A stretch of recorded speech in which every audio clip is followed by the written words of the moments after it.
friend, Dr. Tony Alessandra.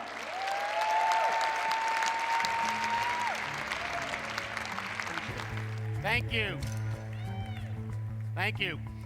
I learned several years ago that there's a big difference between simply making a sale and creating a profitable customer for life. Now, I learned that in my first full-time sales job back in 1966. I was working my way through college, and I figured the best way to earn money and pay my tuition was to go out and sell on 100% commission, door to door.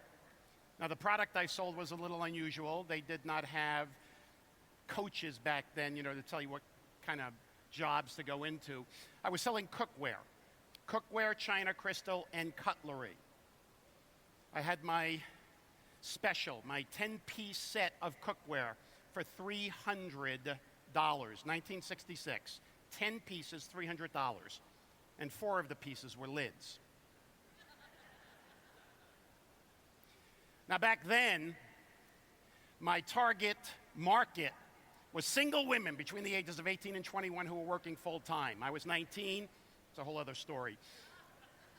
I was working on my double prospecting system back then.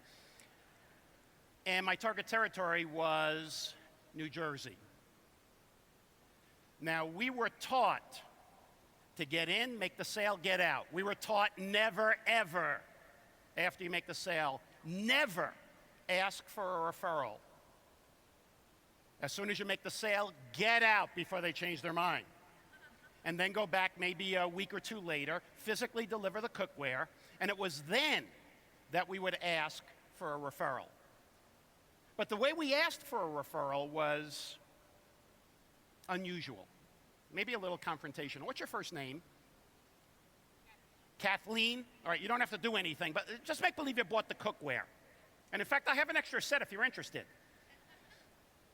So let's make believe Kathleen bought the cookware from me, and here I am delivering it. And this is exactly, verbatim, how we would ask for referrals. And I still remember it to this day. Even the body language can't go away. I would do this. I deliver the cookware. I would say, Kathleen, what I want you to do, go get your appointment book. You and I were going to sit down and go through a page by page. And you're going to give me the names of all your friends that you believe should take advantage of the same opportunity you yourself took.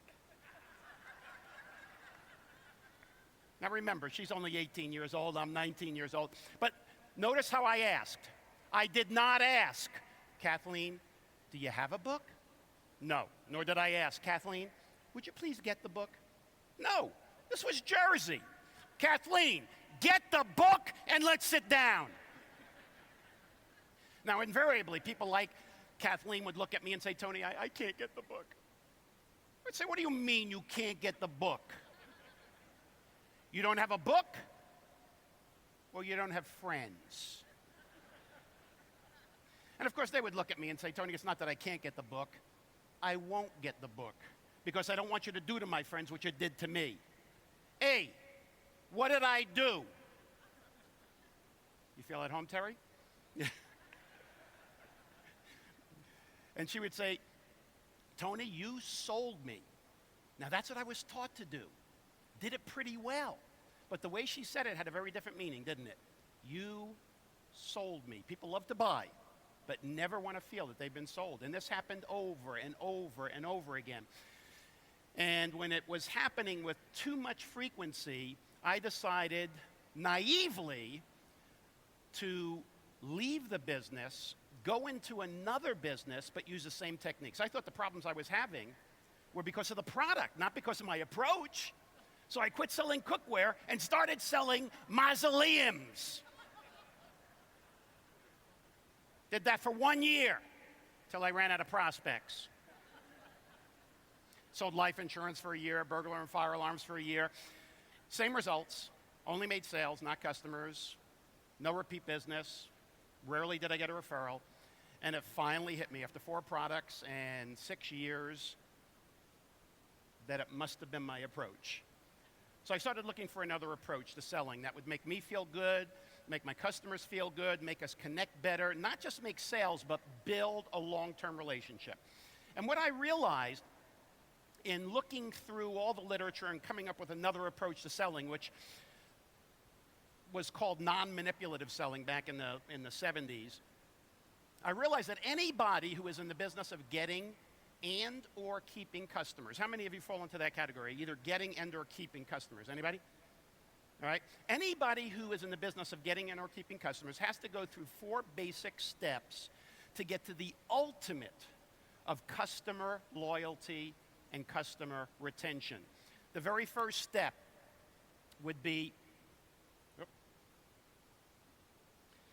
finding the right prospects.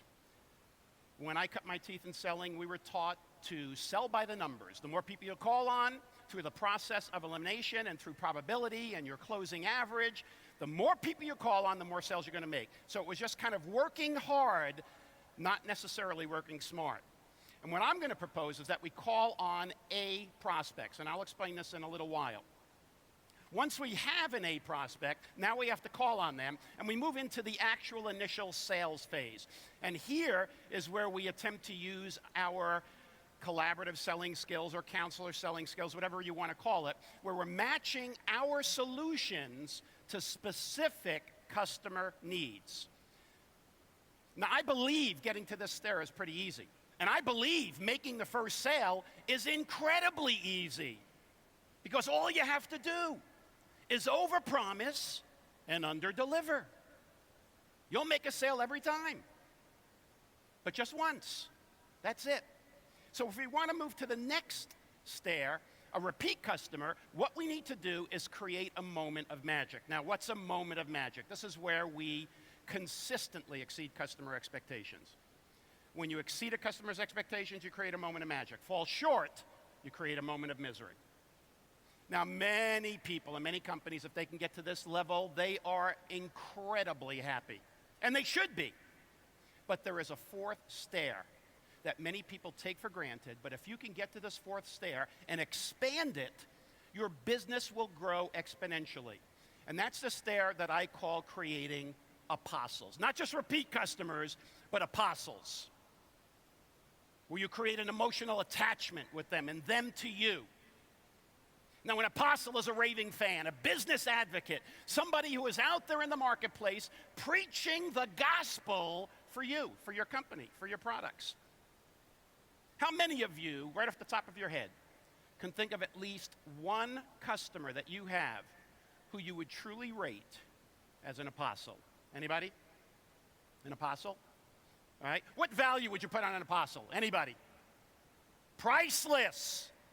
How many of you believe that if in the next 12 months you can create just one more apostle than you have today, so 12 months from today, you'll have one more apostle. How many of you believe that if you can create that one more apostle, that your business, your revenue, and your profit would go up?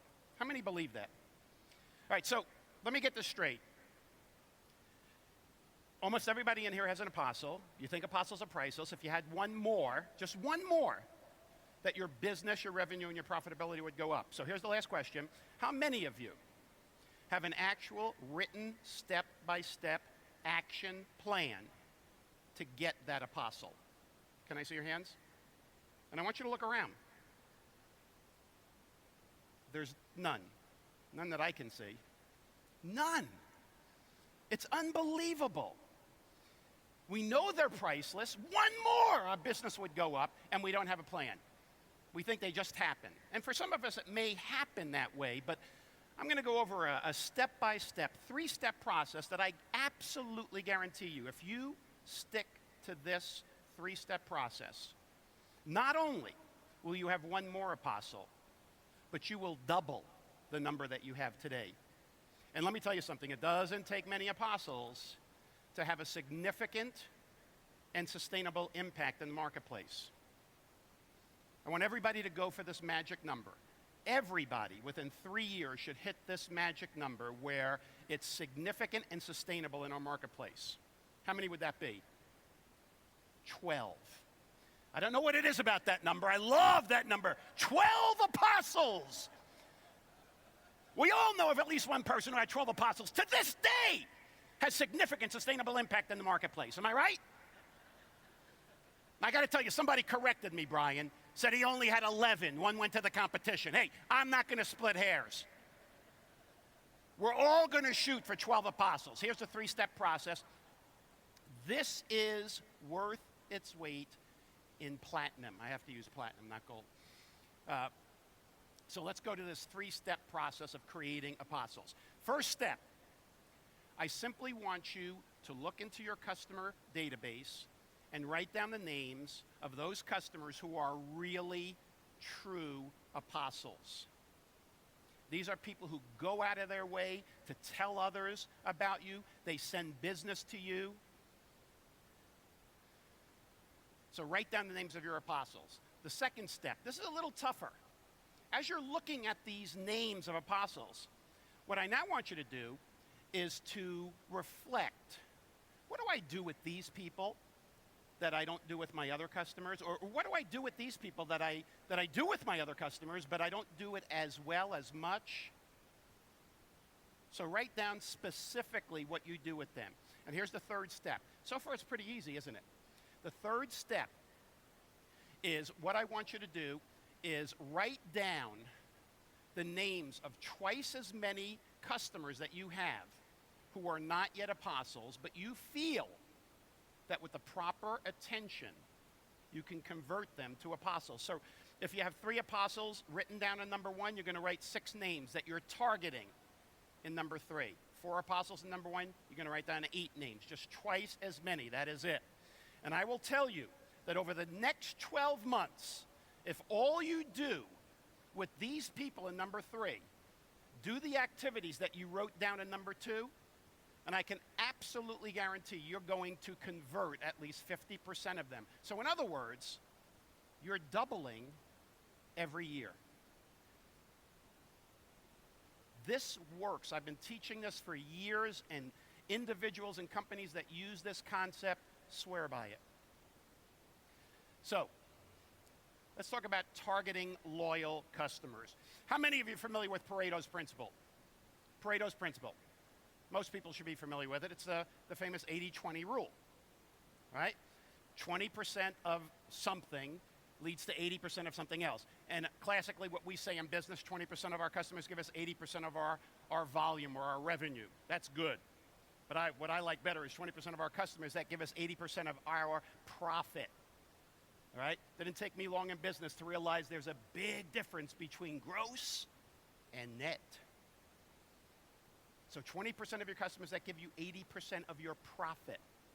So what we want to do is target our loyal customers. So we want to study our customers and find new prospects. In this whole prospecting, remember I said we're going to look for A prospects? Find prospects who fit the profile of our top 20%. Now, this is going to be a little radical, the next bullet point. Change your relationship with customers who cost more to handle than they're worth. The moaners, complainers, money losers. How many of you have at least one customer you wish you didn't have? And it seems like the customers that complain the most, who grind us down for low prices, seem to take up so much time and effort, don't they? Than the people who pay full price and appreciate the value that we give to them. So, now once you have a prospect, now whether the prospect is a prospect that you're actually prospecting, let's say a cold call, or a prospect can even be a referral. It's just somebody you're calling on. How do you open the conversation with a prospect? Some people have their elevator pitch. I call it a competitive advantage statement. It has 4 parts, and I tell you the first 2 parts are gimmies. All right? Your name and your company. Easy. Hopefully you don't mess that one up. Now, this third step is a typical problem experienced by the market that you're calling on. Some people have different products and they go after different markets. Some people have different niche markets that they're calling on. So a typical problem experienced by your market. And then the 4th step is an intriguing statement about how you can help. The purpose of this is to simply get the person at the end to say something like, how does that work? Or explain that to me. Just something that opens the door for you to do some needs analysis and explain how you can help them solve that problem. Let me give you a couple of examples. I had, in some of my programs, I had different people actually work on this exercise in the program itself. So the first person I had was this woman who sold a product to what I consider to be probably the toughest target market, doctors. And I said to this group, I said, okay, and it was a public seminar, so it had people from all different walks of life and sold all different kinds of products in different industries. And I said, I want to volunteer, and I want you to realize that you may be embarrassed by this exercise, so do not raise your hand and volunteer if you embarrass easily. And I had several people raise their hands, and this one woman, her name was Marlene, volunteered. And I said, okay, let's make believe I'm a doctor, and somehow you get me on the telephone. What would you say to me to kind of get me to see you or grant you an appointment? So she said what she would say, and I said to the rest of the group, and it was probably about 1,000 people, I said to the rest of the group, how many of you, if Marlene said that to you and you were the doctor, how many of you would grant her an appointment? Not only did nobody raise their hands, but they avoided eye contact. It was that bad. So what I did is I gave everybody in the audience 15 minutes to work on this exercise. Just 15. Imagine if they had more time. 15 minutes, but I asked the two people on either side of Marlene to help her with her competitive advantage statement. And this is what she came up with in 15 minutes. Now I want you to just visualize, if you were a doctor, as busy as you are, as little time as you have to see sales reps who want to call on you. What if you heard this? I just want to know afterwards how many people would actually grant her an appointment. Here we go. So, my name is Marlene, and I work for a company called the Prescription for Doctors. Here's the typical problem. Physicians today are being pressured by insurers, employers, and patients to cut healthcare costs, yet their overhead costs are constantly rising. How many of you believe that a doctor would say amen to that? This is the kind of thing, it's a general statement, a problem that they experience that they say, yes. Right, so here was her intriguing statement about how she can help. And remember, she's not doing a presentation here. It's just something to get the person to say, tell me more. We provide a service that allows the physician to spend more time with patients and cut overhead costs at the same time, resulting in better quality care at a lower cost. How many of you, if you were a doctor, would want to find out what that is? Anybody? This is what I'm talking about. How many of you are in the market for a car? Anybody? All right, we have some people in the market for a car. How many of you like car salespeople to call you? What if you had a car salesperson call you and say this? Because this was another person in another program. My name is Mike, and I work for Competitive Motors. We've found that there's a lot of confusion in the automotive market today because there's been over 150 new models introduced in just the past 3 years. Whew. Amen. We've developed a computer program that profiles everything the buyer wants in a car, and in less than 5 minutes identifies the models most likely to fit their needs. If you were in the market for a car, would you want to try out this computer program? How many of you would want to? How many of you, even if you're not in the market, would like to do this to see if you bought the right car? It's a very powerful process. And I believe that every business that has salespeople who are calling on customers, whether it's prospects or referrals, need to have their sales reps do this for every niche market that they call on, and to do it in groups of 2 or 3 so people can brainstorm. So remember, 4 steps: your name, your company, a typical problem experienced by your target market, and an intriguing statement about how you can help. This is something that should be done ideally quarterly, people working on it, but at the longest period of time, yearly. It's a very powerful way to give people confidence when they are actually calling on a prospect. exploring customer needs. This is the cornerstone of any kind of collaborative selling process, solution type selling. This is the cornerstone. How could you possibly sell a solution to somebody when you don't know what their needs are? So I have a guiding principle.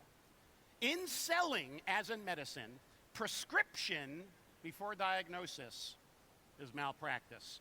Anybody who attempts to sell a solution to a customer before fully understanding the customer's needs from the customer's point of view is engaging in sales malpractice. And I think it's very important that when you do your needs analysis, you want to look for a couple of things here. You want to look for problems that they're experiencing, right? So when you do your needs analysis, what problems are they experiencing that I could help them solve? Or what opportunities are they not aware of or haven't taken advantage of that I can help them seize? So problems to solve, opportunities to seize. But it is very important when you do your information gathering that you truly differentiate between what a customer says they want and what they truly need. See, in today's environment, as Terry was mentioning, we have so much information at our fingertips that sometimes we hear our friend bought something, or we read a review of something, and then we say, okay, this is what I want.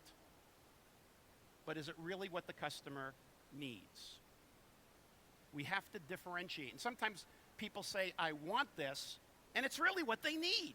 Sometimes they say, I want that, and it's not really what they need. You are the salesperson, you are the expert, you are the one, once you do your needs analysis, who should be able to say, this is the best solution. Now, I learned this many years ago from a real estate agent. One of the best I had seen, this was back in 1976. And I had moved to Southern California from Atlanta, and we were looking for a home.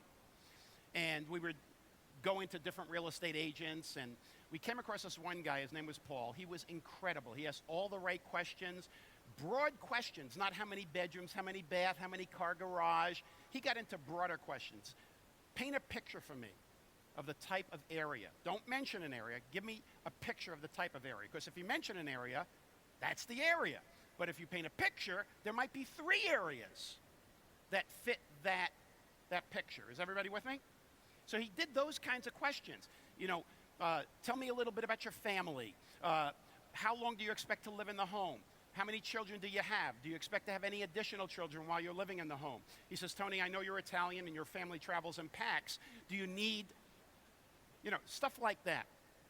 But in the middle of all this, my wife said to him, Paul, we absolutely must, non-negotiable, must have a 1-story home. Now, trick question. Is that a need or a want? We don't know. It's certainly a want, but we don't know yet if it's a need. So here's what Paul did, and I think this is a great question. When you want to differentiate between a want and a need, here's what Paul said. He said, no problem, we can find you a 1-story home. But do you mind if I ask, why is it so important to you to have a 1-story home? And he did it in a very non-threatening way, in a more of an informational way. So my wife said, because my mother lives with us. Now me, I'm Italian, I couldn't help it. We always go like this. So I gave her that eye roll. He caught it, but she didn't. And she said, my mother lives with us, and she has a bad hip. Where we lived in Atlanta, we had a 2-story home, all the bedrooms upstairs, main living area downstairs. And several times a day, my mother wanted to go up and rest. And it was physically painful for her, and I don't want her to go through that anymore. Now, would a 1-story home work? Would it? Yes. But now that you know what it is she's trying to accomplish, what other solutions might come into play here? A 2-story home, right? See, if we don't do information gathering, it limits possibly our amount of solutions. So he said, now that I know what it is you're trying to accomplish, not only can I look for 1-story homes, but certain 2-story homes where your mother's bedroom is on the main living area and the master bedroom is upstairs. And he said, that way, your mother never, ever has to walk up and down the stairs again. And with that, she smiled. And then he looked at me and said, better yet, she can't. So we bought a 3-story home. Now, I'm not going to tell you what kind of questions to ask, but typically, if you're doing a needs analysis, open-ended, broad stroke questions are absolutely the best. So I'm not going to tell you what kind of questions to ask, but these are some pretty decent questions, and kind of go off of this. And by the way, I notice a lot of people taking notes, and as Hiram mentioned, it's great to take notes. That's, you're halfway there. But at the end of this presentation, I'm going to put my email address up there. If you want a copy of these notes, send me an email. I'll send it to you. All right, so you don't have to worry about taking copious notes because you cannot keep up with me. I'm now exiting the slow part of my speech. I'm going to speed it up a little now. So here's a little bit about the kind of exploring questions we would ask. Tell me a little bit about your company and how you train and educate your employees. What are your thoughts about how the changes and trends in the industry will affect your business? What are the top 3 business concerns you're facing today? These are great questions to get somebody to open up so you can see where they are, what their mindset is. What opportunity, this is a beauty. This is a beauty. What opportunities from us or our competitors do you see as being missed or overlooked? I'll tell you, this question will get you information that no other question will get you. And this last one is even better. If you were a sales rep for us, what would you offer your customers to increase value and differentiate yourself from your competitors? Well, I got to tell you, you're asking them to play the role of you. If you were a sales rep, absolutely incredible exploring questions. Now, let's talk a little bit about how we truly, especially in today's market, which is highly competitive, how do we differentiate ourselves from the competitors, especially if you have a product that people see as a Me Too product, almost like a commodity. I don't see any difference. I just want to buy on price. Any product can be differentiated. If they can differentiate water, they can differentiate anything.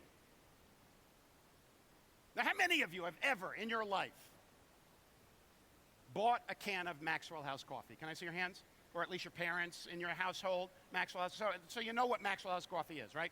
And how many of you have ever gone to Starbucks? Can I see your hands? Wow, even more people. All right? How many of you have ever stood in line to buy a can of Maxwell House coffee? How many of you have ever stood in line to pay $5 for 1 cup of Starbucks coffee? Anybody? Here we are. We can differentiate coffee. We can differentiate anything just with the ambiance of the store, the service, the relationships. We can differentiate. You know, in a taste test, I don't know if you read this, there was a blind taste test, and the McDonald's new coffee that they're brewing, it beat Starbucks in a taste test, but yet, look at how many people still go to Starbucks and pay considerably more for a cup of coffee. It's just the way they differentiated themselves. And I believe any business, any company can differentiate themselves. So let's look at how you can do that. What is your competitive advantage? Now, we can have a competitive advantage, our company versus their company, or our product versus their product, or our sales reps versus their sales reps. And one of the biggest differentiators between sales reps is their knowledge and expertise. How do you get that? Training and learning. That's the big differentiator. But I believe every company should go through this exercise once a quarter at the very minimum. And I'll explain how you go through this exercise. What you do is simply, what I would do is I take every sales rep and I would say on an 8.5 by 11 sheet of paper, what I want you to do is take this, we'll write in the names of our 4 biggest competitors, and I want you to write down one advantage that we have over competitor A, one over competitor B, and so on, and one disadvantage that we might have over each of those competitors. You do this once a quarter. You collect all the pages from your sales reps, consolidate the best of the best answers, and then send back out to the salespeople 4 pages. 1 page of all the advantages for against customer A and all the disadvantages against customer A based on the best answers that all of our sales reps gave us. We do the same thing for competitor B, C, and D. And every quarter, we are keeping our sales reps updated with how we can differentiate ourselves with our advantages from our competitors and prepare them to answer any questions that might come up from our customers about potential disadvantages. This is an exercise that should be done quarterly. Absolutely incredible exercise. All right, let's talk about exceeding expectations. How many of you have heard the term, you have to exceed a customer's expectations? Anybody hear that term? Ad nauseum, right? We have to exceed the customer's expectations. But they don't tell us how to do it. I'm going to give you 3 things. But first, it's important to understand that future sales are dependent on past satisfaction. Satisfaction with a current solution strongly affects a customer's willingness to do business with you again.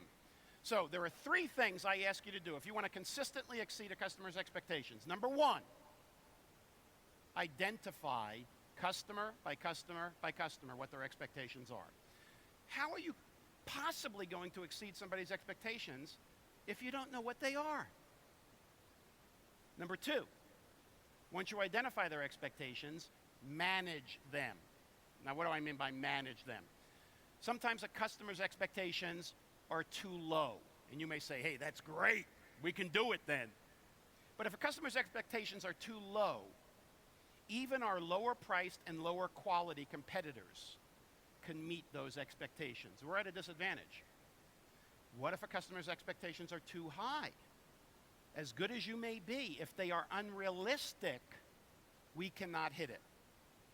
I remember doing a lot of business in the year 2000 in the financial services industry. Do you remember that industry? We had one once, didn't we? And all of the financial advisors were kind of crying. Because what happened, I don't know how many of you remember 1999. Anybody have money in the market in 1999? Unbelievable, that market. But what it did is it set unrealistic expectations. Because what the financial advisors were finding out is that when they sat down with their clients in January of 2000 to go over the previous year and look forward to the coming year, they were finding that 70 and 80-year-old clients who had a zero tolerance for risk were saying, look, I don't want any risk. I want a return of my money more than a return on my money. I'm only looking for a 24% return this year. Whoa. Now, it was colored by what happened in 99, but there's no way, based on historical returns, that they were going to do 24%. So it's important that we identify, manage, and then on an ongoing basis, monitor how well we're doing. You can't just sell and then hope things are going to go right. And if you wait too long, the problem can either, at least perceptually, from the customer's point of view, get bigger and bigger and bigger, harder to solve, more expensive, more time-consuming to solve it. The quicker you can find out that a customer has a problem, the faster, the cheaper, the more likely you're able to solve it. I almost believe that we should make it easy for customers to complain. I know you don't like complaints, but to me, a complaint is a gift because it gives me the opportunity to make something right, not just for that customer, but maybe all the other customers who are experiencing the same problem but aren't telling me about it. It reminds me of a client of mine that I worked with, a fast food chain in the Southeast. They were having horrendous problems. Don, you used that term, a culture of, years ago I heard you say that this company had a culture of neglect or something like that. I don't remember what it was. But this company, across the board, complaints were rampant. The employees, the management could care less. And a lot of the complaints were going up to the district, the region, and corporate. So they got a new president. President got disgusted with all these complaints, and he decided on a creative solution. He put a red phone on the counter of every restaurant. And the red phone was like one of these bat phones. You ever see those? No dials, no buttons. It simply had a sign. Dear customer, if you have a problem at this restaurant that has not been resolved to your satisfaction, simply pick up the phone and you will be talking to the president of the company and he will resolve your problem. 2 weeks go by. after it was installed. Not a single call, not a single complaint. And of course, the CEO thought it was a telecom installation problem, that the phones were not working. But when he dug deeper, here's what he found. Let's say you're the manager of the restaurant, and you see a customer reaching for the phone. That's all that had to happen. They were called placebo phones, maybe. So, what we want to do, if we can bring up the slide again, what we want to do is when a customer has a problem, we just want to make sure that we take individual ownership and responsibility to make sure it gets resolved. And that is the way that we create moments of magic and exceed the customer's expectations. Now, everybody's familiar with this statement. People do business with people they like and trust. Where you have your best relationships is where you have your best business. Is that correct, Jim? All right. So, how do we improve our relationship? Well, two things that I think are crucial. Number one, we want to increase the quantity of communication. I liken the buyer-seller relationship to a marriage, in that the more communication, the stronger the bond. The less communication, the weaker the bond. Would you agree with that? That was borne out by a survey years ago. They asked recently divorced couples why they got divorced. What were the significant contributing factors to their divorce? Number one answer by far, lack of communication, lack of listening. Well, of course, the researchers were beside themselves. They figured they had the early warning signal for who would get divorced and who wouldn't. They figured they'd go out and ask married couples how frequently they communicated, and they could predict which ones were going to get divorced and which ones weren't. By the way, how many of you are married? All right, so I'm going to ask the question that the researchers asked. In a week, 7 days, 168 total hours, how frequently do you communicate one-on-one with your spouse? Not at, with. So pick a number and compare it to what the researchers found. How frequently do you communicate one-on-one in a week? You have 168 total hours with your spouse. And here's what the researchers found. This is absolutely, stunningly shocking. The researchers found that the average married couple, some were worse, the average married couple communicated a grand total of 27 minutes a week. 27 minutes a week. Less than 4 minutes a day. I told that to a group more than a year ago. Some joker yells out, "What do they got so much to talk about?"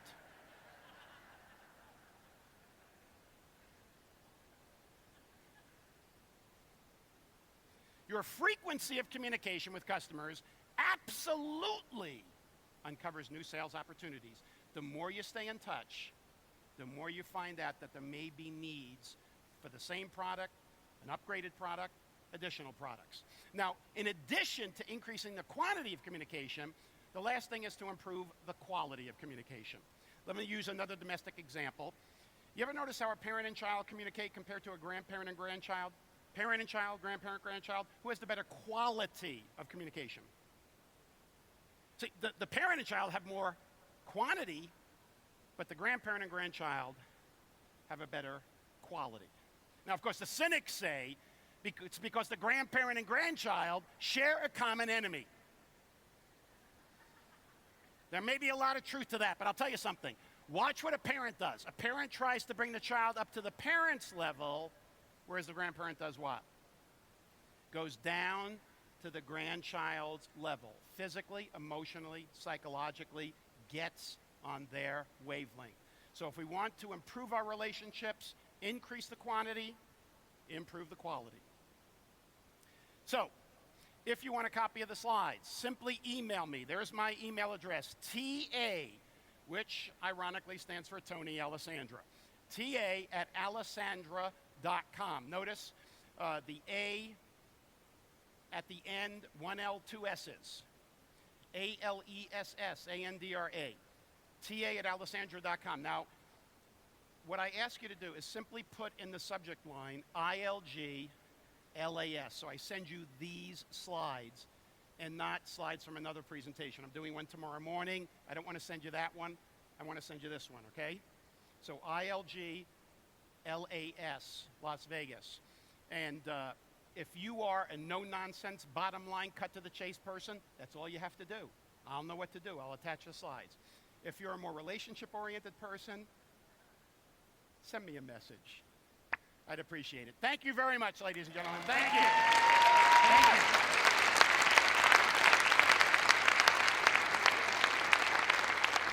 you.